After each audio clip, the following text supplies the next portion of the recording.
What's up, y'all? This is Anime, the editor here. I just want to give you guys a heads up. There were some technical difficulties during the recording of this episode. Mike was using his webcam mic instead of his usual microphone, so unfortunately, there is going to be a difference in what you're used to in the quality of the audio here. But other than that, it's still a great episode, great conversation between the guys and their guest. Definitely recommend for you to stick around and check it out.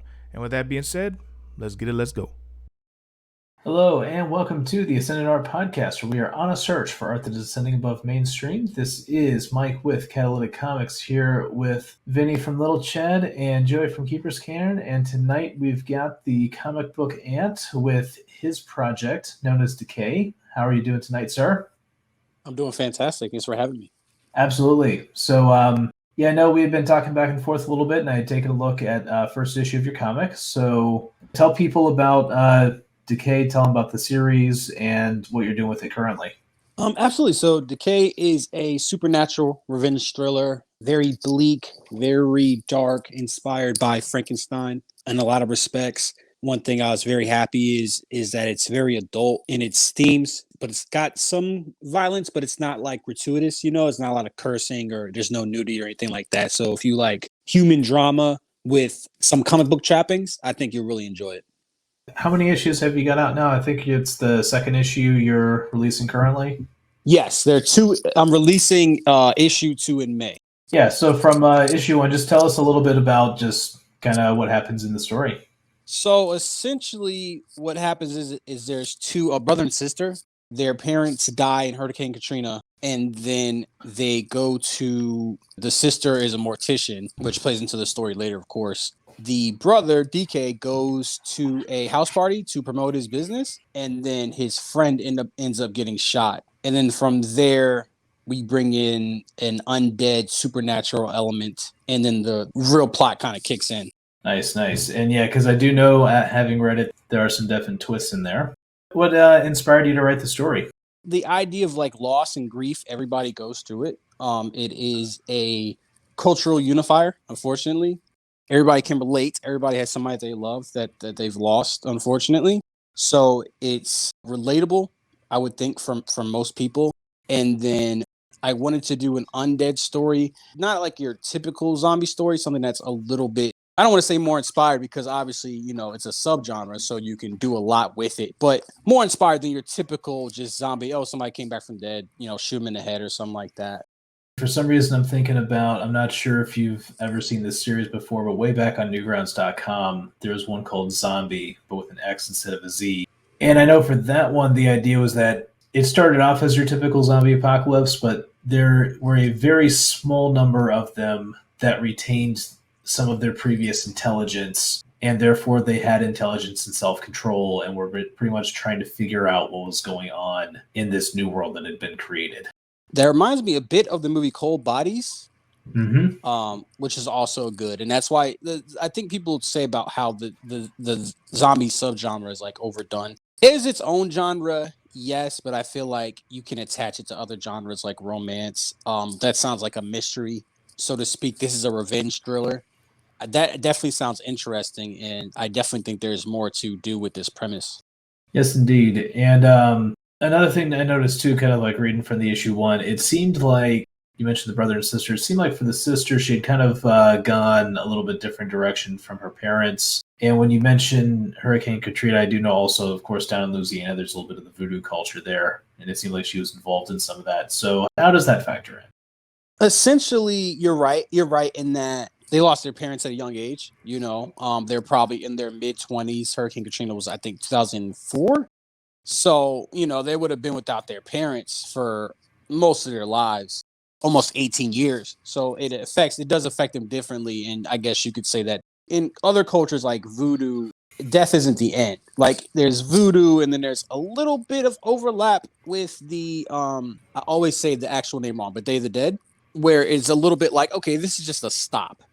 Life is just a stop. It's like a precursor to something else. So it would make sense that this character who's dealt with death so early in their age would look in solace in something that recontextualizes it into something that's not so bad. So it's kind of like dealing with some of those themes. Those can also, of course, because you mentioned human drama, those can, of course, be pretty heavy themes. For the production process itself, since you've gotten a little bit out, so I guess how did you go about getting the comic made? Yeah, what did your team look like? Tell me about that. Okay, absolutely. Yeah. So my artist Marcelo, I found him through Reddit and we did a couple of shorts and I said, okay, I got an idea. Let's make a actual comic book, because the web series thing definitely works for some people, but I feel, and you can chime in on this, it's more of a writer artist kind of thing where you can do both because at that point the resource is time, I feel. So when you're commissioning somebody, I don't know if it's as practical. That's just from my perspective. The web series model would not have worked for me. So I said, okay, let's make an issue. I had heard about Kickstarter years ago. I don't know exactly where I got the idea when that came on my radar. Crowdfunding has been the thing for I think like 10 plus years at this point. And then so I had this script written.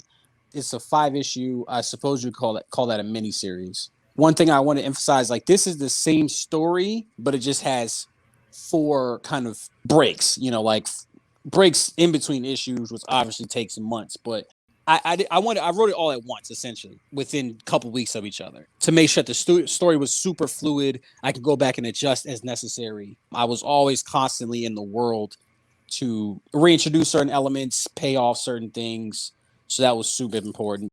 And then, so we make Decay issue 1. My artist, Marcelo, great guy. He actually, interesting enough, he's Brazilian. He speaks Portuguese. So we don't even speak the same language, which offers some challenges, but I definitely think it's a testament to our diligence and hard work that we can make a comic book and we don't speak the same language. This wouldn't be possible 15 years ago, but the internet's making the world so much smaller that things like this are feasible. And then I hit some bumps in the production side. I think that's a resounding things that happens to anybody that tries to print their own comic book, that tries to self-publish. And then it came out, and I think the results were pretty good. That's what I've been hearing back as far as the finished product. Very cool, man. And I was going to say, of course, also when you're a creator, I know you're also often a fan. What are some comics you're a fan of? Oh man, Watchmen, Scott Pilgrim. A lot of the big stuff. Girls by the Luna Brothers. Have you read that? Tell me about it. I would highly recommend it. Well, it's really good. So Luna Brothers, it has like the dissonance that you kind of find in a lot of comic books, like that kind of like black humor that's really like kind of tongue in cheek, but also has real stakes. I'm gonna try to pitch it fast. Essentially, this guy sees this naked girl. He almost hits her with a car. He's like, "Hey, are you okay?" And she like takes her back to the house, tries to like get her, cleaned up, take care of her. And she tries to like have sex with him. So they have sex. And he wakes up the next day and his house is full of eggs, like giant 3-foot wide eggs. And then when the eggs hatch, it hatches more of the women, like basically clones, so to speak. And then they go and attack the women in the town. And it's a story about a small town. They can't leave the area, so they're surrounded. It's almost got like an apocalyptic feel in that sense because they have to manage resources. They have to manage egos and personalities. So it's just shocking to me that it hasn't been turned into a TV series. Like I think it would make a great AMC show in the vein of Preacher. And I feel like there was another one. I'm blanking on The Boys. Obviously, I think it's another one, but I feel like there was another. Yeah, Boys is a good one. Yeah. I feel like it was something else that AMC made. I mean, they obviously made The Walking Dead, but I think Preacher is a good comparison tone-wise with like the irreverence and like the social commentary. Did you ever read the Preacher comic? Yes, I did a long time ago. I love so that much kind better of art style. It's so much better. Oh, Garth Ennis. Oh man, I just didn't enjoy it because I had read the comic, and I hate being that guy because I always hated him when I worked at the movie theater, and they were like, "You need to read the book," but Preacher was so far like. The stuff Garth Ennis did was so far over the edge, and and even with as crazy as people thought the Preacher AMC show was getting, I was like, you have no idea what he was doing in those comics. Yeah, so I think they both work. Like I think they work. It's almost like Scott Pilgrim I mentioned, like or even the Watchmen book in the Watchmen TV show on HBO. It's like, all right, there's merit to both. I feel personally. And I think maybe one argument you could have against the Preacher comic book and even the Preacher TV show to an extent is that you can call it gratuitous in certain places. You can say the same thing with The Boys. Like, there's plenty of elements that they cut from The Boys that I feel were improved. You know, you don't want to get into that Mark Millar territory. I'm not going to elaborate on that, but we know what that's about. I think it's good to have some restraint. You know, I think it's good to pull creators in sometimes. Yeah, Mark Millar has Netflix bought him basically. They actually bought him. It's hilarious. They spent I forget how much, like $80 million, and they bought his entire creative IP that he's ever made or will make. I think it's interesting for two reasons. I think it seems like they're trying to hop in on the Boys Preacher bandwagon.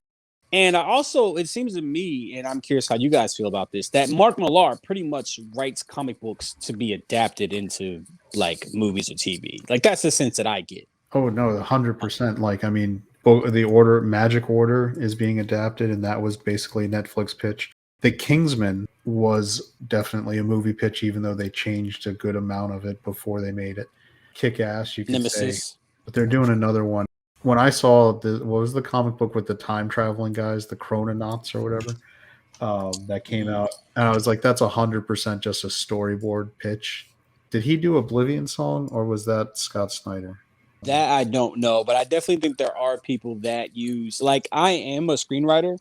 I would say that's my primary. I would consider myself a storyteller, but my favorite medium is movies. But I tried very hard when making Decay to bring what works from the screenwriting background, like an emphasis on good dialogue and visual storytelling. And I tried to bring that to here, but I definitely didn't want to make something where it's like, okay, this is just a stepping stone into a Netflix deal or an Amazon Prime deal. So getting, with your story, specifically with like Revenge coming back from the dead, The Crow comes to mind as something that would immediately kind of be an inspiration. And like, when you are asked about that kind of stuff, how do you deal with the originality versus inspiration question? So I think from a macro perspective, there's a thought in writing that every story is the same. The monomyth, I believe it's called, or the monolith, which means that there's monomyth. Yeah. So every story follows the same beats, et cetera, et cetera. And while I don't believe that to that extent, I feel as if you're gonna, and I'm gonna take a slightly more micro point of view. It actually helps to make something that is identifiable as like a popular franchise, right? If I make something that's like the pseudo Daredevil, and then I add maybe like a mystical element or something like that, that's gonna sell because people can identify it. And not that it's like IP theft or anything, but it's actually something I see people lean into. And I do think there is a market for those kind of things. And I think there's a place for those kind of things as well. And then I'm going to take the micro perspective and say that nothing is original.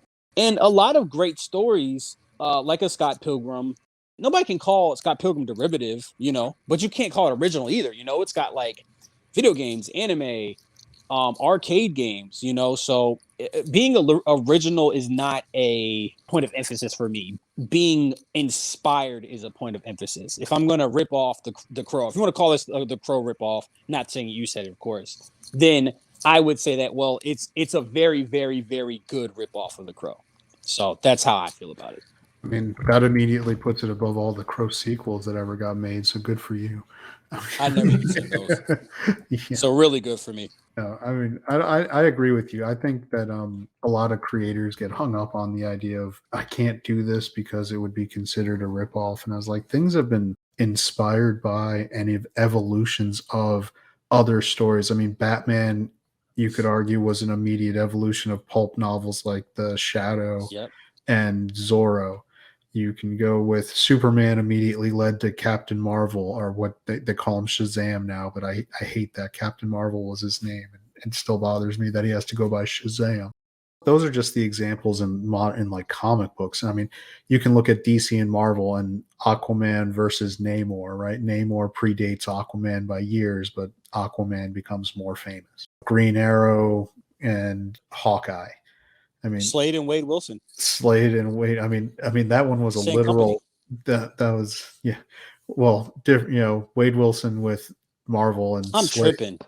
Slade with DC, but that one I'm sorry. You're right. But Deadpool, but Liefeld, that was 100%. He was making fun of Deathstroke, the Terminator. Right? Like, I'm gonna make Deadpool, and he's going to be Wade Wilson instead of Slade Wilson. So I think you're right. I personally, at making a comic strip that has clearly got a lot of inspirations to it, but is still its own thing.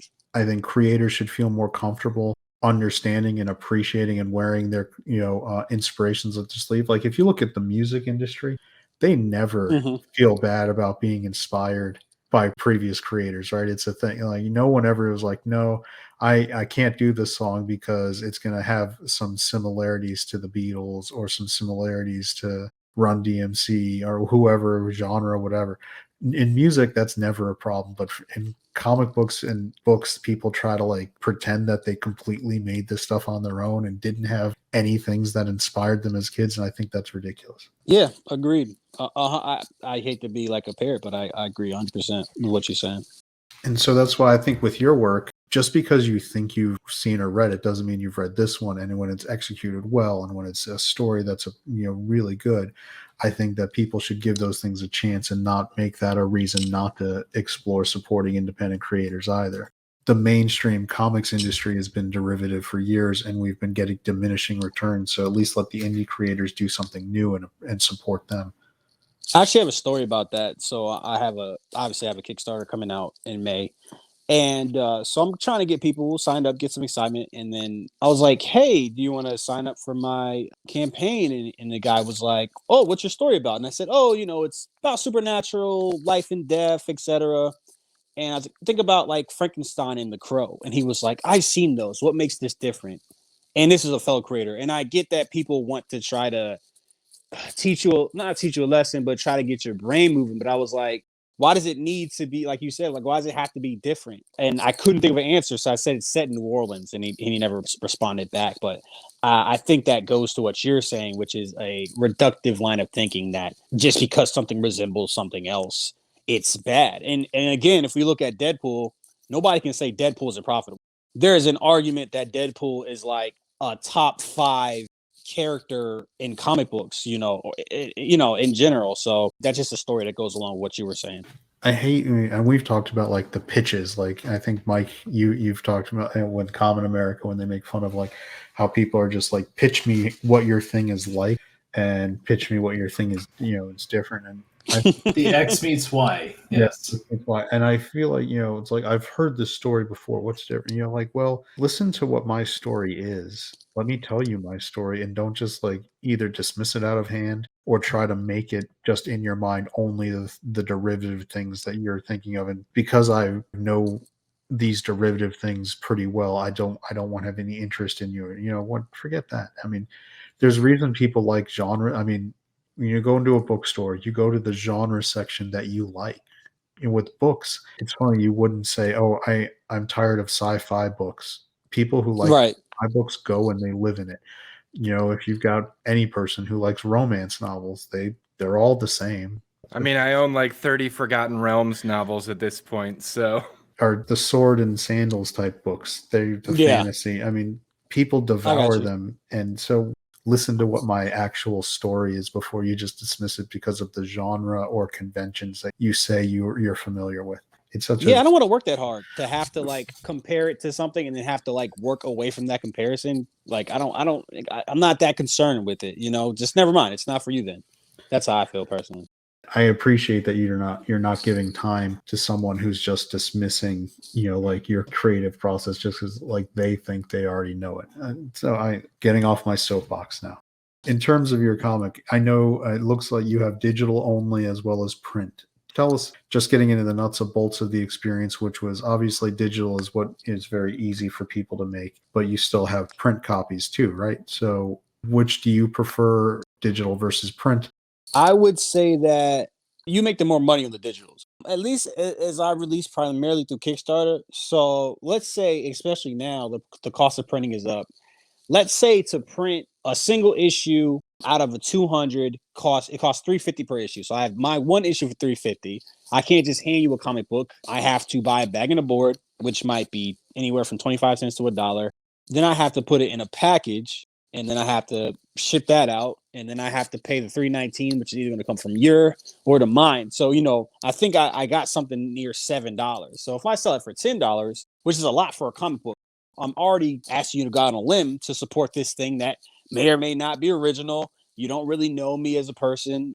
And the margins are terrible, truthfully. And that's why a lot of creators will sell merch. It's like the movie theater, right? The movie theater doesn't make money off the movie. They make it off the popcorn, the concessions, that's what helps their margins. So you got to find a way to fatten your margins up, be it through art prints, be it through posters.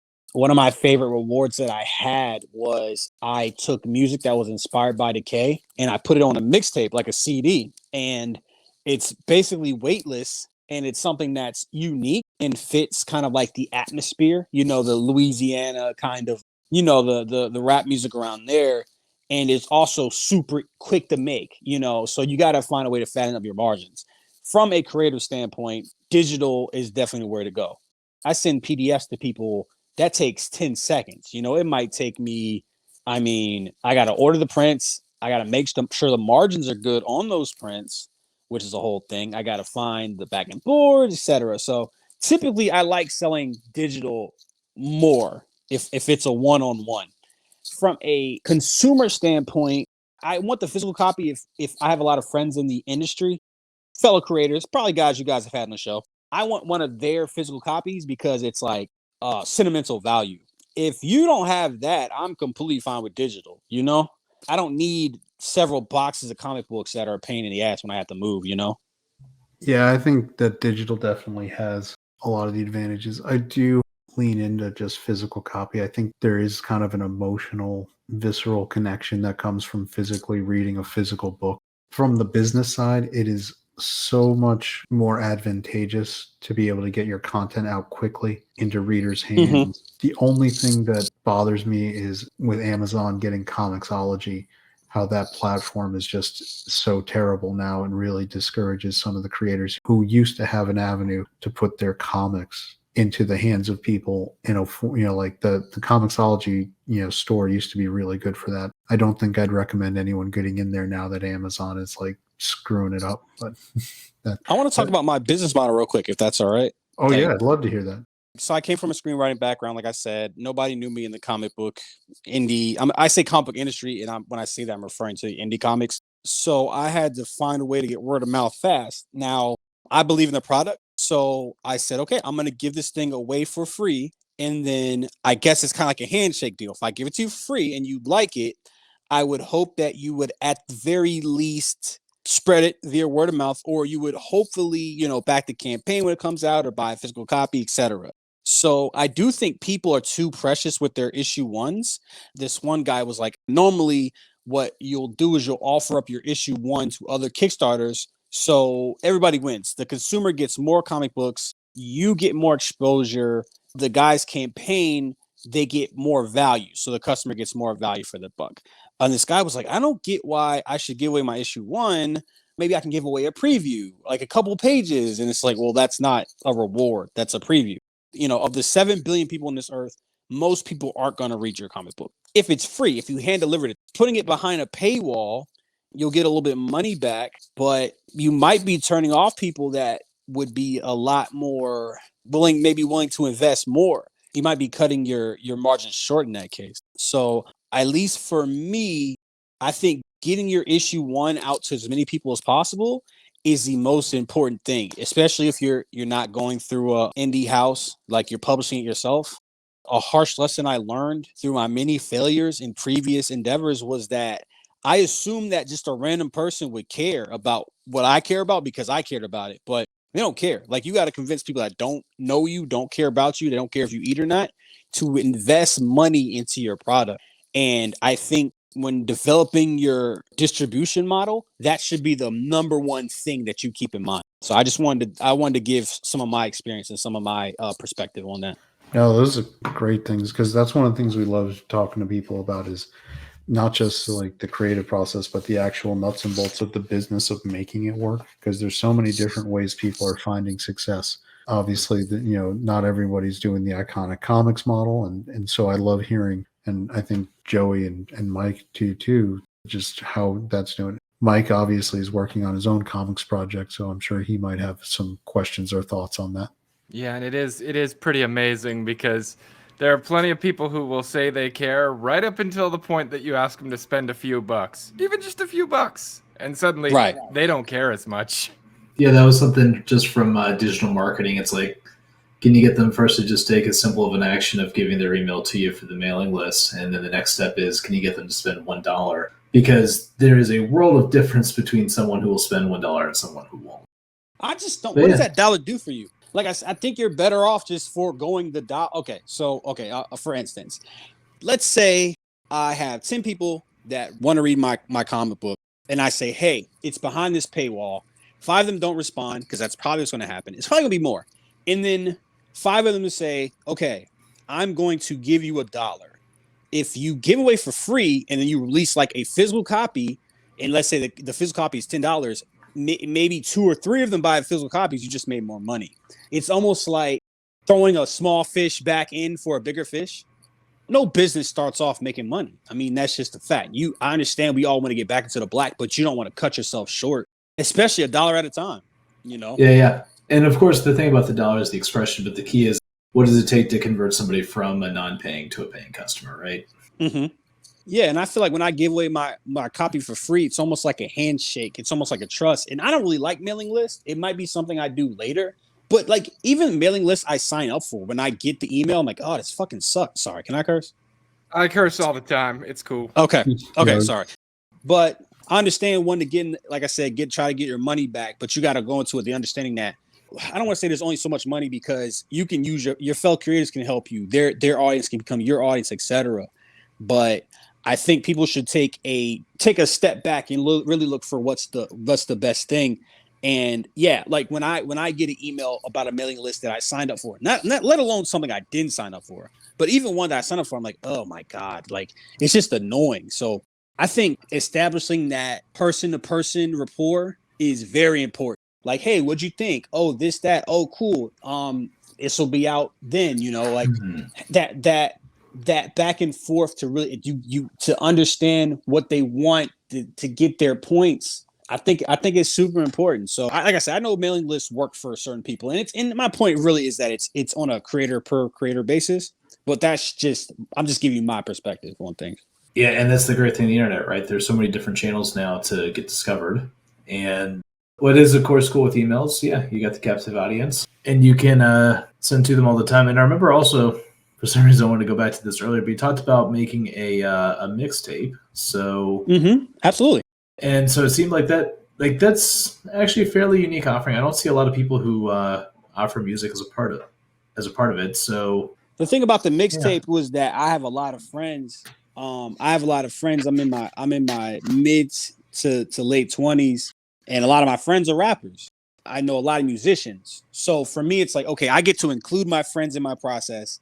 I get to give them a platform, and I get something that's cheap to make, essentially. Like I bought 1,000 CD, or I don't know about that, but I bought a bunch of CDs for like 20 cents a CD. So these kind of creative things that only you can offer have immense value, because you can't get this music in this form anywhere else. Like it's almost like a boutique experience, I say, and it's cheap. So if you get the combination of cheap and unique, that's what's going to propel your business. Like that's what's going to save your margins. That's what's going to save your business. Absolutely.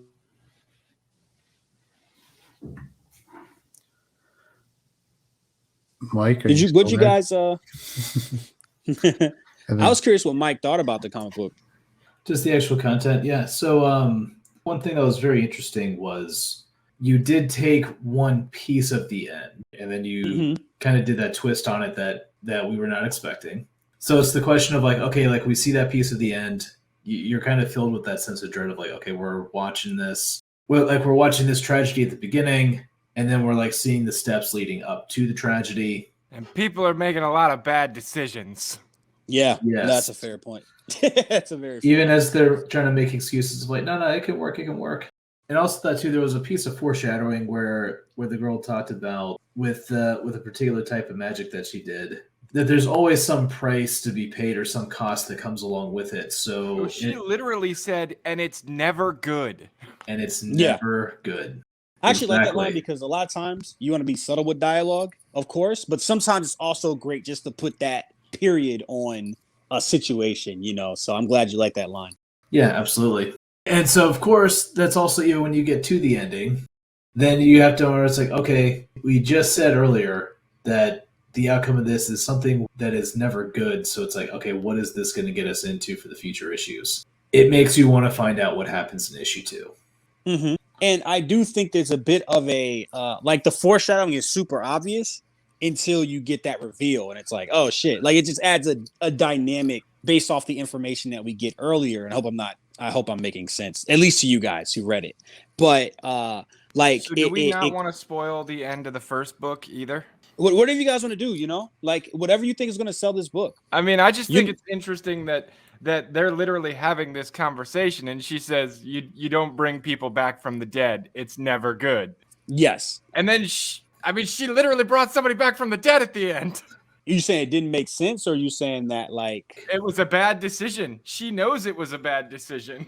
Yeah, well, yeah, of course, but it's her only living relative. And we It got makes that you wonder why beautiful she did it Night anyway. of the Living Dead, that last Oh, yeah. frame, that Night of the Living Dead frame for the last panel. Yeah, no, I really like that last panel. Like that kind of like playing with the horror tropes is definitely fun, you know? It kind of works on two levels because it like plays up the almost like a tongue-in-cheek nature, I feel anyway, especially when you finish the story or continue with the story.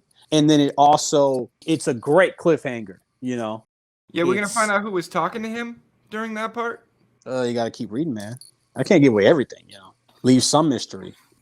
Wonder. And I do think a mystery is a good way to sell if you're in a model that's crowdfunding, you basically want to pick up people, you want to stick people. I do think a mystery is a good way to go because that will keep people engaged in the story, hopefully keep them coming back. Yeah. You instill in the reader that desire to have their questions answered, and as long as they know that their questions are going to be answered if they keep reading, it's an excellent way to keep them on the hook. Yes, absolutely, which is a huge point of emphasis. Did any of you guys read issue 2? I did. What'd you think? I really liked it, but I still have a lot of questions. Well, but okay, yeah. What were your like? You can give like some general thoughts though. Like you got to sell this thing. I mean, my general thoughts are it's progressing along an interesting story path. I like a very specific mechanic that was introduced early on. I think that's going to cause problems in the future. It didn't cause problems in this issue, other than apparently a guy's going to have a hell of a time, you know, washing up. Absolutely. Some of the things he did, I think, are going to come back to haunt him because the bad decisions continued. Mm-hmm. But I think it's building towards something pretty awesome. So I'm excited to see it, and I'm excited to see what lessons the characters will learn when this shit all blows up in their face. Hell, okay, yeah. I like. Yeah, so it looks like you're picking up on some things for sure. I'm glad you enjoyed it. From the parts I was able, because I can glance through real quick. I just from years of comics, I can tell when one's going to be good and this is going to be a good one. So I just haven't been able to sit down with it. So I'm looking forward to being when I got some time in the next week or two to sitting down and actually reading through it. So it's on my happy to-do list. Okay. No, I'm glad you guys want to continue. Somebody was talking about like, what is the best writing compliment you can get? And I said, when's the next issue? When you hear that, you know that you made something that is enticing people to continue reading, you know? Like storytelling is addictive if you do it right. And in the business that we're in, the margin for error is very small. So I feel good knowing that like I for you guys, I hit all those notes correctly. Yeah. It's a lot like cooking. If it's good, they'll want more. 100%. I mean, you think about cooking is you have to account for multiple ingredients. You have to account for timing and pacing and texture. And texture is one of my favorite words. And when I say texture, I mean it like you want things to feel different, you know? Like I was having ceviche yesterday. So you've got you got the crispiness from the chip, you got the softness from the shrimp and the acidity. Like you kind of want your comic book scenes to have different feelings at the same time. You know, like one whole feeling during an entire comic book is going to be kind of boring. What I tried to do is add not moments of levity, but like character moments, you know, where you like the characters, like Mike said, dread was a huge thing. I wanted people to feel levity, you know, kind of scared as well. So I definitely think it's important to make the audience feel different things at once, if you can. I think in the first issue, you definitely hit some good beats. You drop the reader right into the middle of the shit, which is, holy shit, what's going on here? It's a very good way to get it started off. You see a lot of character in your protagonist. I don't know how he's gonna be moving forward based on his new condition, but And that was the thing, is I wanted to work like this one dude was like, I forgot his name, but he was like, when you're writing, the first page and last page are super important. And I feel like personally, I love how the first and the last page came full circle with just "Don't leave me." I'm glad that was you picked phenomenal. I mean, chef's kiss to you, my friend. Thank you. Yeah, you want something that kind of sums everything up. You want to look at it like a thesis, right? When you're writing an essay, they tell you you gotta, you know, you want to sum up the point at the beginning, the end of the essay. You know, so like that's what it is. It's like the thesis. It's like, okay, like, yeah, this is about loss, and it starts off like there immediately. You know, like again, my thing is, you want to make consuming your media as easy as possible, because you also notice I think there's a lot of readability, and you guys can tell me if you agree or disagree, but like there's not a lot of speech bubbles, because I don't want to stop somebody with too much text, you know?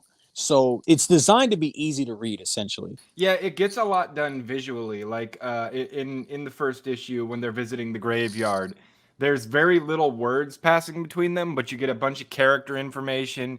You see where they're at and what they're doing. I love how he asks her about why she doesn't bring her voodoo stuff with her when she goes to the graveyard.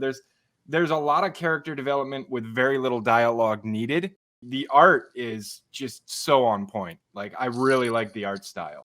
Yeah, thank you. And yeah, like when you're paying by the page, which, you know, I am, you want to be very efficient, you know. So I think every line of dialogue in this is to develop character, essentially. She says that mom and dad were Christian, so that tells us that she respects her parents, she respects other people's beliefs, you know, that she has perspective. You know, you get all that from that one line. You know, you want to have a line that works on different levels, especially like I said, when you don't have a whole lot of time. I didn't want this issue to be 40 pages, you know. Yeah, instead of a Mother of Madness scene where she's like, well, mom and dad were Christians, and even though I practice voodoo, I respect the Christian tradition, and we need to talk about this and this and this and this, and I'm just going to fill up this whole page with dialogue. Yes. Yeah. Yeah, I mean, the art looks good. Why would I want to cloud that with speech bubbles, you know? There was okay, so Mike, I'm sorry. So you were going to ask this later, but one thing that you said was you're going to ask what changed, and there was a significant amount of dialogue that was cut from here. There was a point where Decay texts Marcus and says, "Hey, I'll see you there. I'm going to go. And it's like, all right, well, you don't need that. If he shows up, why do we need to tell the reader if we just put him in the scene?" Yes, exactly. You know, like, okay, this line of dialogue, like if you can cut it and it still works, then, you know, you don't really need it, and then you can let the art speak for itself. So that was one thing that was changed, because like I said, I come from a screenwriting background, so my big influences are like Quentin Tarantino, Aaron Sorkin, and they write a lot of dialogue. And I was like, okay, in my head, like I was definitely prepared to cut down on a lot of it, but I still hadn't gone far enough. So I took that extra step. This is something that's a visual affair. So that was like one major change that I made. Yeah, I definitely saw the Tarantinoing where you start in the midst of the crisis and then go back to the beginning. Yeah, that was very well done. Yes. Thank you. And one thing Quentin Tarantino does is like when you see his characters, you know what they're about, like immediately, you know? I don't know what Vincent Vega was doing before Pulp Fiction exactly. I mean, I know he was in Paris, but I don't know about his upbringing. He doesn't mention his family, but I paint my own picture in my head because he's so iconic in that the script does so much work whilst also moving, you know, like I don't need to know like, oh, what was his grades like? What was his GPA in high school, you know? And I hope that this is kind of like that, where it's like, okay, we know what these characters are about, and you also leave room for them to be developed later, and they will be developed later. But you know, this is an intro, and you get a taste of the character. It's almost like an appetizer, you know. How many issues do you think this is going to be, all told? It's going to be 5 issues. I've already got it all written out. Nice. Yes. So, and then I'm working on a spin-off series that, hopefully will get made, and maybe even a short film or teaser to try to sell it as a movie eventually. I start off small, but I want to springboard this into other things, hopefully. Well, I'd say you're off to a good start at this point because, like I said, I want more. Thank you so much. Yeah, how can people find you? I do have a pre-launch page up. You can find me at Stokes the Writer on Twitter. Decaycomic.com is my website where I have some physical copies available. And then I also am on Instagram at instagram.com/decaycomic. Nice. Yes, in that case, yeah, definitely on the episode link, we will put all those different links up. And yeah, in that case, we can kind of go ahead and do our rollover to the free play.